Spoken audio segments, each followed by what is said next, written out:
Maswerteng gabi po mga ka-STL natin sa Bulacan. Narito na po ang mga numerong nanalo sa STL Bulacan ngayong gabing ito. July 27, 2026, 8 p.m. Third row result yan. Kitang-kita nyo na po ngayon sa screen ng inyong cellphone ang mga numerong nanalo sa STL Bulacan. In exact order po yan. At kung maswerte namang natayaan nyo po ang mga numerong yan kanina, congrats po sa inyo.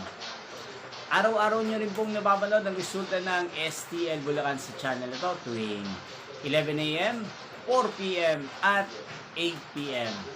Sa mga gusto naman pong magpa-shoutout dyan, mag-comment lang po kayo.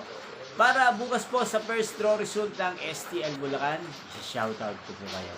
Inyo pong napanood ang resulta ng STL Bulacan sa channel ito, Roderick Hernandez TV. Magkita-kita mong muli tayo bukas ng 11 a.m. para sa first draw result ng STL Bulacan. Thank you for watching and good night po sa ating lahat.